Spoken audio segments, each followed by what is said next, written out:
नारायण नारायण नारायण देव नारायण नारायण नारायण देव नारायण नारायण नारायण देव नारायण नारायण नारायण देव नारायण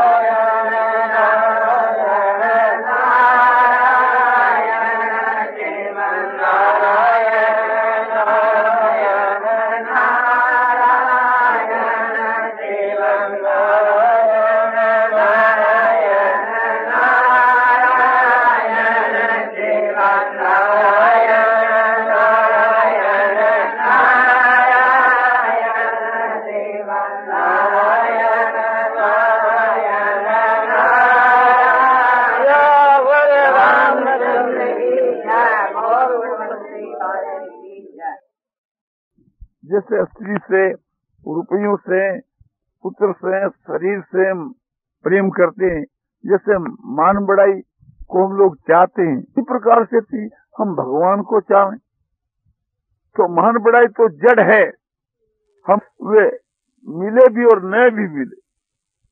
इसी प्रकार सब संसार के जितने जो जड़ पदार्थ है और चेतन पदार्थ है, उन सबकी ऐसी दशा है और शास्त्र में उसमें प्रारब्ध का भी संबंध है, किंतु परमात्मा के मिलने के विषय के बीच में कोई प्रारब्ध का संबंध नहीं है।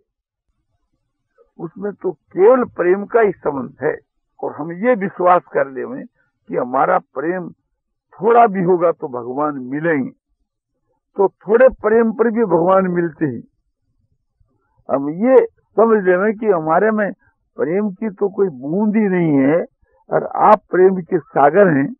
और जो ये विश्वास कर लेता है कि भगवान न तो पात्र देखते हैं और न उसमें प्रेम ही देखते हैं, केवल मात्र यही देखते हैं कि वो मुझको चाहता है, बस चाहने वाले से भगवान ऐसो मिलते हैं। तो हमारे मन के में तीव्र इच्छा होनी चाहिए। जैसे एक लोभी आदमी जो है रुपयों को चाहता है और उसकी सारी चेष्टा जो होती है वो रुपयों के लिए होती है, और उसके दिल के बीच के में रुपया है सो बात करे। वो मुंह से नहीं कहता रुपया रुपया रुपया, किंतु उसका दिल जो है उसमें रुपया बसता है। वो रुपयों का सच्चा भक्त है। वो रुपयों के लिए स्त्री को छोड़ सकता है, पुत्र को छोड़ सकता है, धन को एक प्रकार से छोड़ देता है, सबको छोड़ देता है, धर्म कर्म को भी छोड़ देता है, ईश्वर को भी छोड़ देता है। वो कहता रुपया मिलना चाहिए, फिर चाहे सब कोई नाराज हो जाए, तो वो रुपयों का सच्चा भक्त। इसी प्रकार से जो भगवान का सच्चा भक्त है उसको भगवान अवश्य मिलते हैं। रुपयों का जो भक्त है उसको रुपये अवश्य मिलते हैं, ये बात नहीं है। क्यों नहीं है कि रुपये जड़ है और भजने वाला चेतन है। तो जड़ जो रुपये हैं उनके हृदय में तो ये बात नहीं कि वो मुझको चाहता है तो मैं भी उसको चाहूं, उसमें चाहने के लिए दिल ही नहीं है। वो तो एक समझो कि अपने जड़ पदार्थ है। इसीलिए तुलसीदास जी कहते हैं कि कामी ही नारी प्यारी जिमी, लोभी प्रिय जिमी दाम, तिमी रघुनाथ निरंतर, प्रिय लागहु मोहि राम।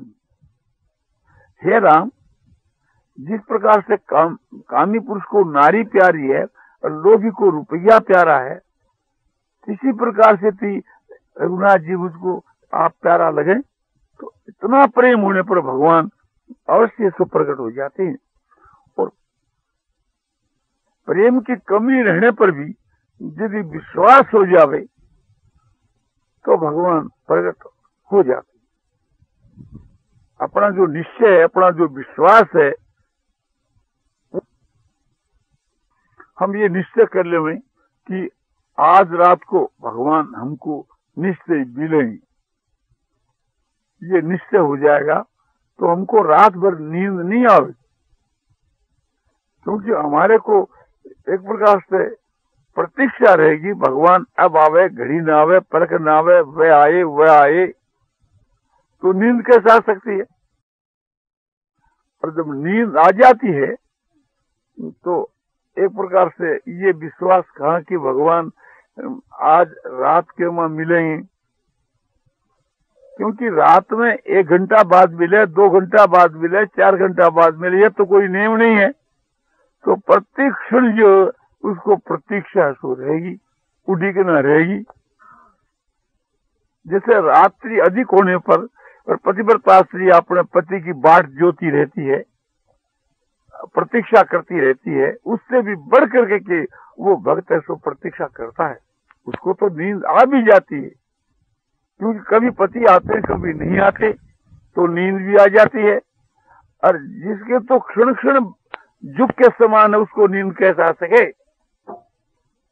और जिसको ये निश्चय है कि भगवान आज रात में अवश्य ही आवेंगे, उनके पहुंचने का पूरा समय का तो ज्ञान नहीं है, किंतु आज रात में मिलेंगे अवश्य, तो रात ही में भगवान हमको मिलेंगे। किंतु समझना चाहिए उस रात में हमारी क्या दशा होगी। हम भगवान आने वाले हैं, कोई भी एक अपने घर के ऊपर कोई अवसर आता है, बड़ा आदमी आता है, कोई पाहुन आता है, तो उसके पहले हम तैयारी कर लेते हैं, क्योंकि हमको विश्वास है। हमारे पास जब खबर आ जाती है, कोई तार आ जाता है, तो उसके लिए हम सब पहले से तैयारी करते हैं। तो जिसको ये विश्वास हो जाएगा कि भगवान आ जाएंगे, तो भगवान के आने के निश्चय होने पर वो अपने तैयारी रखेगा सब, कि भगवान की पूजा करनी है, भगवान के समझो कि ये सब अपने पुष्प चढ़ाने हैं, माला पहरानी है, तो सब वो तैयारी रखेगा, क्यों उसको तो निश्चय है कि भगवान आवेंगे, और बड़ा चाव लग जाएगा। जिसके कोई मित्र आने वाला होता है तो उसको कितना चाव लग जाता है। जैसे पतिव्रता स्त्री को ये खबर आ जाती है कि आज रात में तेरा पति पहुंचने वाला है, तो उसको कितना उत्साह रहता है, उससे भी बढ़ करके उसको उत्साह रहता है, क्योंकि भगवान की कितनी उच्च कोटि की कीमत है। भगवान जैसी वस्तु एक प्रकार से दुनिया में कोई भी ऐसा नहीं। भगवान के मिलने के लिए तो केवल इच्छा होनी चाहिए, और कोई साधन की आवश्यकता नहीं है। साधन की जो जितनी आवश्यकता होती है वो इच्छा अपने आप ही करा लेती है, कोई अलग साधन की आवश्यकता नहीं। तो भगवान के मिलने की अपने तीव्र इच्छा होनी चाहिए। तीव्र इच्छा कैसे? जब मच्छी को जल से बाहर निकाल दिया जाता है और मच्छी के भीतर में जल की इच्छा रहती है, वो जल के बिना तड़पती है और जल को भूलती नहीं। इस प्रकार से थी भगवान के मिलने की इच्छा तड़पन हो गए, तो भगवान को बाध्य होकर के उसी वक्त आना पड़े। इतना नया भी हो और समझो कि चातक के माफक एक नियम हो जावे कि अपने भूमि के जल को वो छूता ही नहीं, उसके नियम हो जाता है कि मैं आकाश से जो जल बरसेगा उसी का पान करूंगा। तो आकाश से उसके लिए भी जल बरसता है।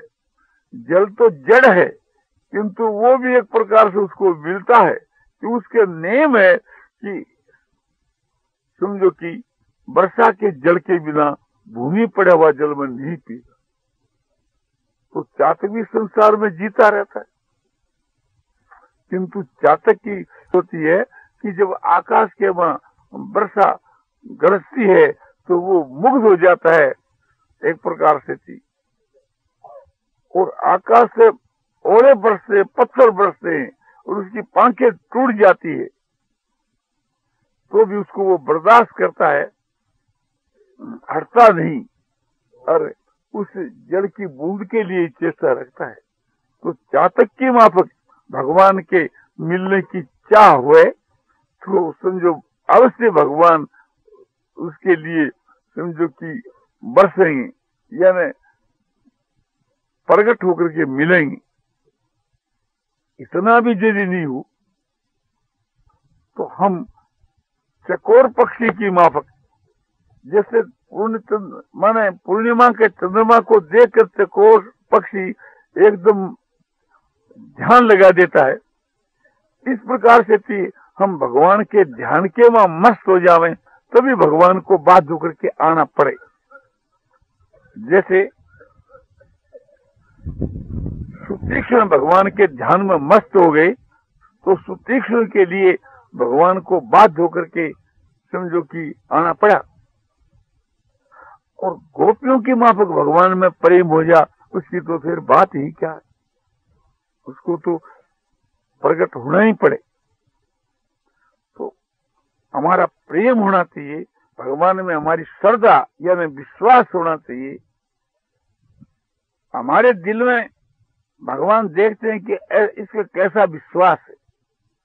हम मुख से कहते हैं कि हमारा विश्वास है, किंतु भगवान तो अंतर्यामी ठहरे, और भीतर में यदि विश्वास में कमी है तो भगवान आते आते रुक जाते।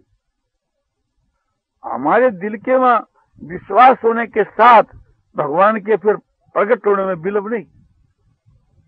जैसे बिजली फिट हो जाती है, बिजली एकदम तैयार हो जाती है तो स्विच दबाने के साथ ही रोशनी हो जाती। इसी प्रकार से विश्वास होने के साथ ही भगवान ऐसा प्रकट हो जाती। उसकी जो अपात्रता है तो वो नष्ट हो जाती है, वो फिर कुपात्र नहीं समझा जाता, न अपात्र समझा जाता है। केवल मात्र एक विश्वास की आवश्यकता है, केवल मात्र एक निश्चय की आवश्यकता है। इसका निश्चय ये सफलता है। हम लोग आते हैं, यहाँ रहते हैं, साधन करते हैं, और ये रहता है कि ठीक अभी साधन करो, कभी न कभी भगवान मिल जाएंगे। ये विश्वास कहाँ होता कि भगवान अब तुरंत मिलने वाले हैं। यदि कहो कि भी हम लोग अपने कर्तव्य की तरफ देखते हैं तब इस प्रकार की भावना होती है कि भगवान का मिलना कठिन है। तो भगवान का मिलना कठिन है, इसके लिए हम अपने कर्तव्य की तरफ क्यों देखें, भगवान के स्वभाव की तरफ देखें। जो ये समझता है कि भगवान परम दयालु है, उसके हृदय में ये भाव नहीं होता कि भगवान हमारे कर्तव्य की तरफ देखेंगे। जिसके हृदय में ये भाव है कि भगवान का स्वभाव जो है बहुत ही कोमल है, वे रुक नहीं सकते, जब ये विश्वास है तो उसके लिए भगवान रुक नहीं सकते। और जिसको ये विश्वास हो जाएगा कि भगवान हमको मिलेंगे, उसके चाव चढ़ जाएगा, और क्षण क्षण के बीच के वहां उसका समझो कि जीवन बदलता रहेगा। उसके उत्तरोत्तर समझो कि प्रेम बढ़ता रहेगा। संसार के वहां जितने जो पदार्थ हैं उन सब के विषय में संशय है, मिलने के विषय में, क्योंकि सबका जो मिलना जो है प्रारब्ध पर निर्भर करता है। और भगवान के समान न कोई दयालु है न कोई प्रेमी है, इसलिए भगवान को छोड़ के दूसरे जो पदार्थ हैं उसके मिलने के विषय में आप शंका कर सकते हैं, किंतु भगवान के मिलने के विषय में शंका करना तो भगवान के स्वभाव को और भगवान के प्रभाव को न जानना हेतु है। यदि इस प्रकार से विचार किया जावे तो भगवान का मिलना जितना सुगम है इतना संसार के वहां किसी का भी मिलना सुगम नहीं है। जितने चराचर प्राणी हैं उनमें तो कोई भगवान के समान स्वभाव वाला नहीं, और जितने जड़ पदार्थ हैं उनमें मिलने की इच्छा नहीं हो सकती। तो जड़ पदार्थ तो जो मिलते हैं वो प्रारब्ध से ही मिलते हैं, और चेतन जो है उनके बीच में न दया है न कोई प्रेम है। सारी दुनिया की दया को इकट्ठी कर ली जावे तो भगवान की जो दया है, भगवान जो दया के सागर, उस सागर की एक बूंद के समान भी शायद हो। तो ऐसा जो दयालु, ऐसा प्रेमी, वे दया के, प्रेम के और गुणों के सागर हैं। हमारे में तो मामूली प्रेम है और भगवान के वहां अनंत अनंत प्रेम है। तो भगवान प्रेम के तत्व है, इसको जितना जानते हैं हम लोग थोड़ा ही जानते हैं। तो ऐसे भगवान को एक प्रकार से थी मिलने में विलम्ब करने वाला माने तो ये हमारी मूर्खता है। फिर कहो कि विलम्ब हो रहा था, तो वो तो हमारे स्वभाव के दोष के कारण ही हो रहा है कि हम इस बात के ऊपर विश्वास नहीं कर रहे। हमको ये विश्वास करना चाहिए कि भगवान बड़े दयालु और बड़े प्रेमी हैं। जब थोड़ा हमारे हृदय में प्रेम है और हम भगवान के बिना नहीं रह सकेंगे, और जिसमें अनंत प्रेम है वे हमारे बिना फिर कैसे रह सकेगा। दो परस्पर में प्रेमी है, एक अधिक प्रेमी है और एक कम प्रेमी है। तो कम प्रेमी तो रह सकता है, अधिक प्रेमी एक प्रकार से कैसे रह सकता है? जो प्रेम के तत्व को विशेष रूप से जानने वाला है वो कैसे एक प्रकार से रुक सकता है और कैसे अपने प्यारे के बिना मिले रह सकता है? और उसकी शक्ति भी है, वो मिल भी सकता है और अंतर्यामी है। तो फिर मिलने में जो विलम्ब होता है केवल हमारे अविश्वास के कारण से। तो हमारे को यही विश्वास करना चाहिए कि भगवान सदा से मिलते आए हैं और अभी मिलते हैं और मिलते रहेंगे। जो उनसे मिलना चाहते हैं उससे भगवान मिलते हैं। इस विषय के हैस को मनुष्य जब समझता है तो मुग्ध हो जाता है कि देखो भगवान ऐसे प्रेमी, और हम आज तक उससे बिना मिले एक प्रकार से चुप मारे बैठे हैं। तो ये भाव बढ़ाना चाहिए कि भगवान है और भगवान जो मिलना चाहते उससे मिलते हैं और भगवान कुछ भी नहीं देखते। तो भगवान के मिलने की हम लोगों में तीव्र इच्छा होनी चाहिए। जैसे प्यासा आदमी जल चाहता है तो जल तो कहीं मिले भी कहीं नहीं भी मिले, पर प्यासे को जल मिले तो वो जल अमृत के समान प्यारा लगता है। और समझो कि जल तो एक मामूली चीज है, पर प्यासे के लिए तो समझो कि वो प्राणों के समान प्यारा है। तो जैसे जल की प्यास लगती है और जिस प्रकार जल याद आता है, वो जल को जानकर याद नहीं करता, प्यास के कारण से वो जल को भुला नहीं सकता, अपने आप ही जल बार बार याद आता है। इसी प्रकार से थी भगवान की प्यास लगेगी, मिलने की तीव्र इच्छा होगी, तो उस समय के बीच के बाद भगवान अपने आप ही याद आवेंगे। प्यासा जिस प्रकार से जल को भजता है, इस प्रकार से भगवान का जो भजन करता है उससे भगवान रुक नहीं सकते। और जो भूखा आदमी समझो कि बार बार अन्न को याद करता है, अपने आप ही याद आता है। इसी प्रकार से थी भगवान अपने आप याद आने लगेंगे जब भगवान के मिलने की भूख लगेगी। और जब भूख नहीं है तब भगवान कैसे आवे? जिसके बुखार हो जाती है उसको भूख नहीं लगती। तो यहाँ बुखार क्या है? हम लोगों के बीच के मां जो नास्तिकता है, जो अश्रद्धा है, जो मन की पापों करके मलिनता है, ये बीमारियां हैं। इसके कारण से थी आपने भूख नहीं लगती।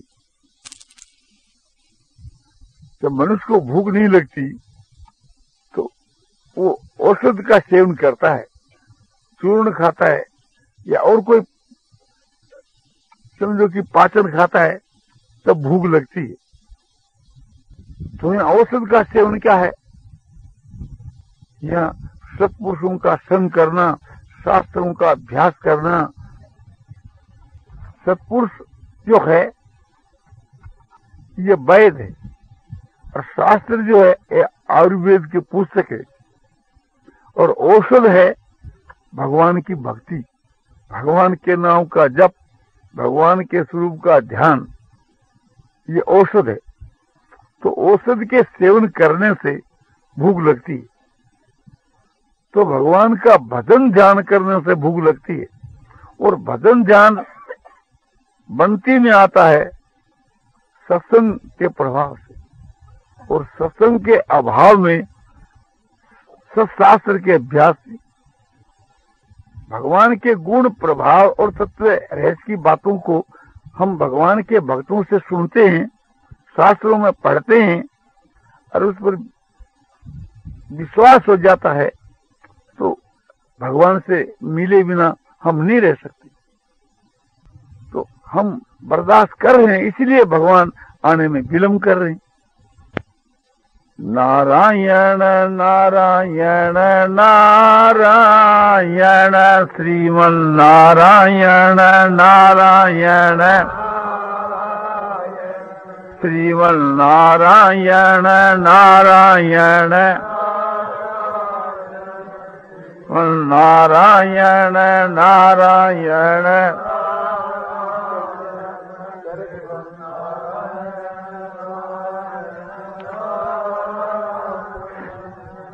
नारायण नारायण नारायण श्रीमन नारायण नारायण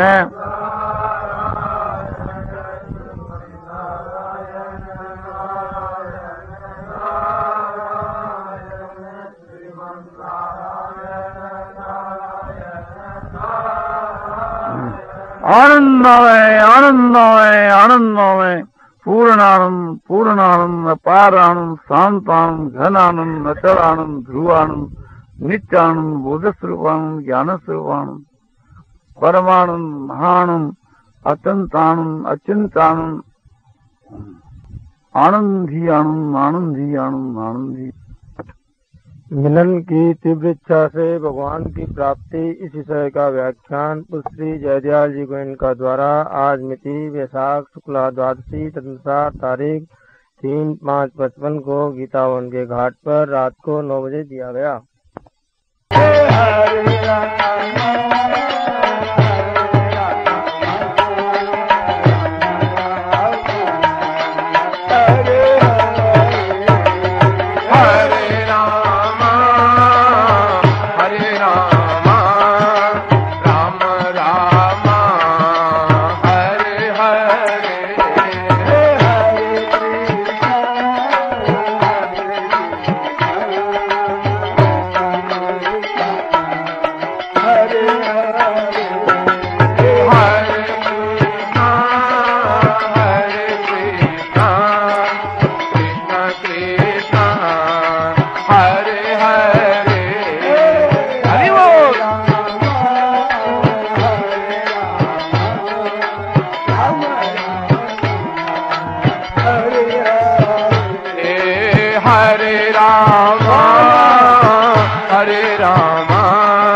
हरे हरि बोल।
हरे कृष्ण